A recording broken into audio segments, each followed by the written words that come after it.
So you have a good idea of what you have to do, but you keep slipping. You keep thinking, I'll be good now. But then the next time you're faced with the same temptation, you give in and you indulge again. Today, I will show you what I have learned from the mindset god himself, David Goggins, about how to actually be more disciplined. In the past, I have very easily slipped into that pattern of just doing a bad habit, and after every single time I kept thinking, after this time I'll be good. And then when it comes down to it, you give in to the temptation every single time in the exact same way. And every time it's as frustrating as the last. We keep thinking just this one time, but this I'll do it just this one time and then be good mindset, it never works. Here I also want to remind you of a quote by Epictetus. When you have said tomorrow I will begin to attend, you must be told that you are saying this, today I will be shameless. The quote is longer than that, but basically what he's saying is that when you say tomorrow I'll be good, what you're really saying is today I'll be bad. You need to accept that if you say I'll be better tomorrow now, you will probably say that tomorrow as well. Or at least the next time you're faced with that temptation. I mean, it's not the first time you're saying it now, right? Well, either way, the biggest reason we keep slipping is because it's not that punishable.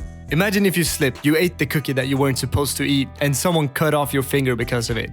And they said, next time you lose 2 fingers. Would you ever fail again? No, you would be good every single day because you wouldn't want to lose more fingers. We keep not being good because it doesn't suck every time you fail. And it doesn't give you something great every time you stay strong. And this is what David Goggins allowed me to understand. So both of his books, Can't Hurt Me and Never Finished, are made in a special way because the audiobooks include like twice as much content as the physical copies. After every chapter, Goggins and the guy he wrote the books with sit down and they discuss the chapter like a podcast kind of. And Goggins talks more about the things that happened and what was going through his mind. I recommend listening to this. In one of these like podcast parts that's in between the chapters, Goggins said something that stayed with me. He said something like, you want to get to a point where all the shit you should have done but didn't do haunts you. Like I talked about earlier, if we don't feel like it hurts to fail, why wouldn't we fail again? Goggins keeps putting in the work because he knows that if he fails, if he doesn't complete the race, or if he does eat the junk food, he will be haunted by it because he holds himself accountable. And this is something to learn from. Basically, it has to mean more to you. It has to haunt you.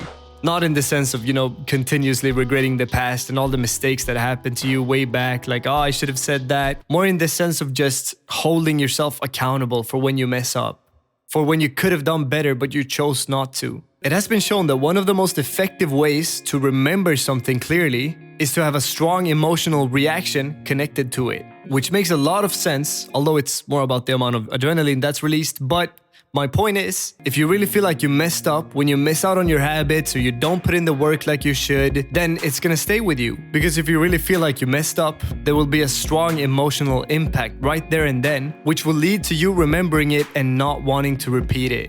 So the main point here is that it has to mean a lot to you. It has to be part of who you are to do these things so that when you mess up, you feel like you've failed yourself. You failed to act on your principles instead of your mood. So keep that in mind. And that's it for today. If you wish to learn more about mindset and skyrocket your growth, click the link down below to apply to work with me for free, where I personally guide you through my 5-step process for self-improvement in a one-on-one call. So see you soon, brother. Until then, earn your sleep.